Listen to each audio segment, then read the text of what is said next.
Welcome to Brain Roots IAS. Today we will study India's pension system. आज का ये GS paper 3 economy का topic trust me एकदम high yield होने वाला है।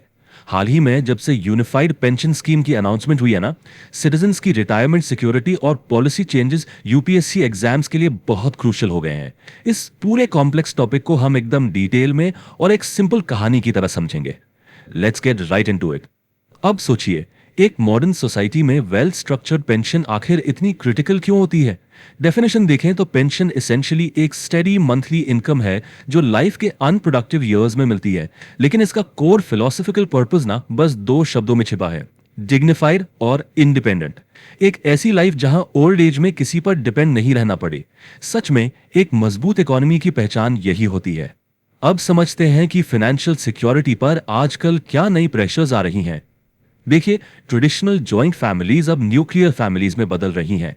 अर्निंग मेंबर्स माइग्रेट कर रहे हैं, लिविंग कॉस्ट्स लगातार राइज हो रही हैं और मेडिकल एडवांसमेंट्स की वजह से लॉन्गर लाइफ स्पैन्स देखने को मिल रहे हैं। इन सभी फैक्टर्स की वजह से पेंशन की जरूरत बहुत बढ़ गई है।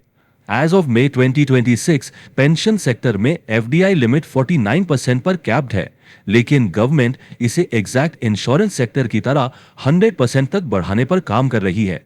इस पॉइंट को जरूर मार्क कर लेना। आगे बढ़ते हैं अपने सेकंड पिलर पर, गवर्नमेंट और डिफेंस पेंशन्स। ये सेक्शन ना यूपीएससी पॉलिसी डिबेट्स का एक बहुत बड़ा हब है। पहले चलती थी ओल्ड पेंशन स्कीम यानी ओपीएस। ये सेंट्रल सिविल सर्विसेज रूल्स 1972 से गवर्न होती थी। ये एसेंशियली एक डिफाइंड बेनिफिट सिस्टम था जिसमें लास्ट ड्रॉन सैलरी के बेस पर फिक्स्ड गारंटीड पेंशन मिलती थी और ये पूरी तरह से बजट फंडेड थी। लेकिन 2004 में एंट्री होती है नेशनल पेंशन सिस्टम यानी एनपीएस की। सिस्टम पूरी तरह शिफ्ट हो गया।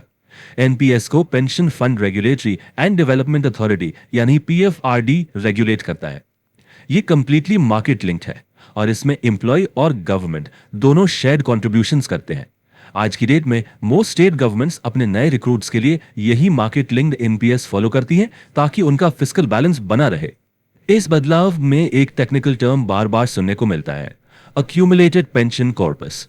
इसका सीधा सा मतलब है एक एनपीएस सब्सक्राइबर के अकाउंट में जमा हुए पेंशन इन्वेस्टमेंट्स की टोटल मॉनेटरी वैल्यू। क्योंकि एनपीएस एक मार्केट लिंक्ड फ्रेमवर्क है, इसलिए रिटायरमेंट बेनिफिट्स किसी फिक्स फॉर्मूला पर नहीं बल्कि इसी अक्यूमुलेटेड पेंशन कॉर्पस की ग्रोथ और सेलेक्ट की गई एन्युटी पर डिपेंड करते हैं।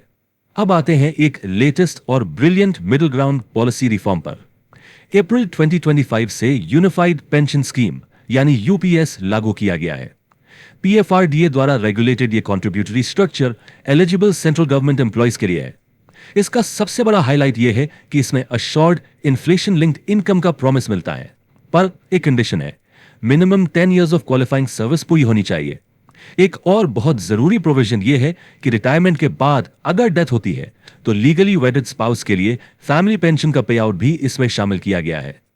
सिविल एडमिनिस्ट्रेशन से अलग डिफेंस पेंशन्स बिल्कुल डिस्टिंक्ट तरीके से ऑपरेट करती हैं। इन्हें मिनिस्ट्री ऑफ डिफेंस एडमिनिस्टर करता है। आर्म फोर्सेस की यूनिक और टफ सर्विस कंडीशंस को देखते हुए ये बिल्कुल नॉन कॉन्ट्रीब्यूटरी होती हैं और डायरेक्टली गवर्नमेंट बजट से फाइनेंस की जाती हैं। इसमें डिसेबिलिटी प्रोविजंस भी शामिल हैं। और सबसे इंपॉर्टेंट कॉन्सेप्ट जो यहां समझना है वो है ओआरओपी यानी वन रैंक वन पेंशन, जो 2015 में लाया गया था। इसका रूल एकदम सिंपल और फेयर है। सेम रैंक और सेम लेंथ ऑफ सर्विस से रिटायर होने वाले डिफेंस पर्सनल को इक्वल पेंशन मिलेगी, चाहे उनकी डेट ऑफ रिटायरमेंट कुछ भी हो। Equal sacrifice means equal respect. चलिए अब देखते हैं अपना थर्ड पिलर, प्राइवेट और सिटीजन पेंशन्स। गवर्नमेंट एम्प्लॉयज का तो ठीक है, लेकिन प्राइवेट सेक्टर वर्कर्स और आम सिटीजन्स अपना फ्यूचर कैसे सिक्योर करें? क्योंकि उनके पास बजट फंडेड एंटाइटलमेंट्स तो होते नहीं, उन्हें स्टैट्यूटरी और वॉलंटरी मैकेनिज्म्स पर ही रिलाई करना पड़ता है। प्राइवेट सेक्टर में बेसिकली दो मेजर मॉडल्स चलते हैं। एक तरफ है एम्प्लॉयज पेंशन स्कीम यानी ईपीएस 1995। इसे ईपीएफओ एडमिनिस्टर करता है अंडर स्टैट्यूटरी लॉज। ईपीएस में एम्प्लॉय का डायरेक्ट कंट्रीब्यूशन नहीं होता, बल्कि एम्प्लॉयर जो ईपीएफ में कंट्रीब्यूट करता है उसी का एक पोर्शन ईपीएस में चला जाता है। पेंशनेबल सैलरी और इयर्स ऑफ सर्विस से सुपर एन्युएशन और फैमिली बेनिफिट्स मिलते हैं। दूसरी तरफ है कॉर्पोरेट एनपीएस, जिसे पीएफआरडीए रेगुलेट करता है। ये एक highly portable defined contribution system है जहां एम्प्लॉयर और एम्प्लॉयर दोनों इंडिविजुअल पेंशन अकाउंट्स में पैसा डालते हैं। जब लोग जॉब स्विच करते हैं ना, तो कॉर्पोरेट एनपीएस बड़ी आसानी से नए एम्प्लॉयर के पास पोर्ट हो जाता है। अब इस टेबल को थोड़ा ध्यान से समझते हैं। एनपीएस ऑल सिटीजन मॉडल किसी भी इंडियन सिटीजन के लिए खुला है, चाहे रेजिडेंट, एनआरआई या ओसीआई हो। इसमें 2 टियर अकाउंट स्ट्रक्चर होता है। टियर 1 एक प्राइमरी रिटायरमेंट अकाउंट है जिसमें स्ट्रिक्ट विड्रॉल रिस्ट्रिक्शंस होती हैं। वहीं टियर 2 एक वॉलंटरी सेविंग्स अकाउंट है जो ग्रेटर लिक्विडिटी ऑफर करता है। फिर आता है एनपीएस वात्सल्य जो 2024 में लाया गया। ये स्पेशली माइनस के लिए है जहां पेरेंट्स उनके लिए कंट्रीब्यूट करते हैं। जैसे ही बच्चा 18 साल का होता है ये ऑटोमेटिकली एक रेगुलर एनपीएस अकाउंट में कन्वर्ट हो जाता है। कितना स्मार्ट आइडिया है। और तीसरा है अटल पेंशन योजना यानी एपीवाई 2015। ये अनऑर्गेनाइज सेक्टर के वर्कर्स के लिए सच में एक गेम चेंजर है। इसमें सब्सक्राइबर की एंट्री एज के हिसाब से प्री डिटरमाइंड कॉन्ट्रीब्यूशन लगता है और 60 की उम्र के बाद एक फिक्स्ड मंथली पेंशन मिलती है, रेंजिंग फ्रॉम ₹1000 टू ₹5000। अब बढ़ते हैं अपने चौथे पिलर की तरफ, social non contributory pensions. Unvulnerable informal workers के बारे में सोचिए जो लाइफ भर इतना नहीं कमा पाए कि रिटायरमेंट के लिए सेविंग्स कर सके। ऐसे में डेस्टिट्यूट कंडीशन रोकने के लिए एक कल्याणकारी राज्य यानी वेलफेयर स्टेट आखिरी सेफ्टी नेट कैसे बनता है। ऐसे वल्नरेबल सेक्शंस के लिए टैक्स फंडेड सोशल असिस्टेंस आगे आती है। नेशनल सोशल असिस्टेंस प्रोग्राम यानी एनएसएपी सेंट्रल गवर्नमेंट की तरफ से बेसिक फाइनेंशियल असिस्टेंस देता है जिसमें स्टेट्स अपना खुद का अमाउंट टॉप अप करते हैं। अगस्त 2025 के डेटा के अनुसार स्टेट टॉपअप्स ₹50 से लेकर ₹3800 पर मंथ तक वेरी करते हैं, जिससे एवरेज मंथली पेंशन करीब ₹1000 बन जाती है।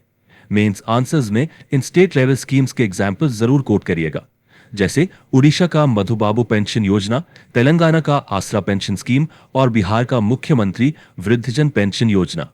ये सारे स्कीम्स वेलफेयर स्टेट के एक्सीलेंट एग्जाम्पल्स हैं। इंडिया के पेंशन इकोसिस्टम का डेमोग्राफिक स्केल और इसका इंस्टीट्यूशनल एवोल्यूशन सच में मैसिव और फैसिनेटिंग है। रेगुलेटरी रिफॉर्म्स और डिजिटल प्लेटफॉर्म्स की पूरी सक्सेस स्टोरी इन नंबर्स में साफ दिखती है। इस चार्ट पर नजर डालिए। मार्च 2026 के प्रोजेक्शंस के हिसाब से अकेली एपीवाई में 8.96 करोड़ एनरोलमेंट्स हैं, जो इनफॉर्मल सेक्टर में एक ट्रिमेंडस ग्रोथ दिखाता है। फॉर्मल सेक्टर एम्प्लॉयमेंट्स की बात करें तो अप्रैल 2026 तक ईपीएस में 7.98 करोड़ मेंबर्स हो चुके हैं और एनपीएस एनरोलमेंट्स लगभग 2.17 करोड़ सब्सक्राइबर्स क्रॉस कर चुके हैं। और इस मल्टीपिलर फ्रेमवर्क की रीच यहीं खत्म नहीं होती। अगर सोशल पेंशंस की तरफ देखें तो सेंट्रल एनएसएपी के अंदर 2.92 करोड़ बेनिफिशियरीज कवर्ड है और स्टेट एनएसएपी में 1.41 करोड़ बेनिफिशियरीज आते हैं। वहीं डिफाइंड बेनिफिट साइड पर 34 लाख से ज्यादा डिफेंस पेंशनर्स और 14 लाख रेलवे पेंशनर्स को सिक्योर किया गया है। पूरा का पूरा सिस्टम सच में एक मैसिव स्केल पर ऑपरेट कर रहा है। इकोनॉमी के पर्सपेक्टिव से एक बहुत ही बड़ा फाइनेंशियल टर्म यहां समझना जरूरी है, assets under management यानी AUM. AUM refers to the total market value of assets managed by a financial institution for its clients at a given time. इसमें सब आता है, equities, bonds, cash, mutual funds.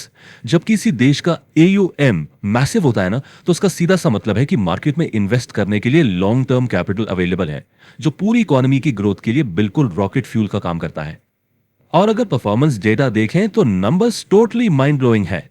मार्च 2026 तक एनपीएस का assets under management 15.95 lakh crore rupees तक पहुंच चुका है। वहीं एपीवाई का एओएम भी लगभग 51,400 करोड़ रुपीस है। इस फिनोमिनल ग्रोथ के पीछे पीएफआरडीए का एक रिलेंटलेस पुश है। बैंक और पोस्ट ऑफिसेस के through simplified digital account opening और रिफाइंड कंप्लायंस गाइडलाइंस ने ही इस मॉन्यूमेंटल स्केल को पॉसिबल बनाया है।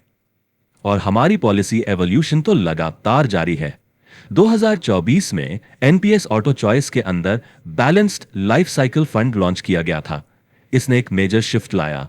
अब सब्सक्राइबर 45 की एज तक अपना 50% इक्विटी एक्सपोजर मेंटेन कर सकते हैं। पहले ये लिमिट सिर्फ 35 की एज तक थी। इससे अर्ली वर्किंग ईयर्स में वेल्थ की लॉन्ग टर्म ग्रोथ अच्छी होती है।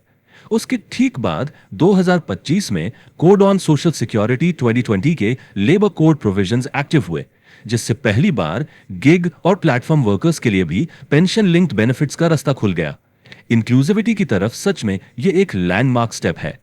तो ये था इंडिया का मल्टी पिलर पेंशन फ्रेमवर्क। चलिए आप देखते हैं एक quick UPSC prelim style MCQ. Consider the following statements regarding India's pension system.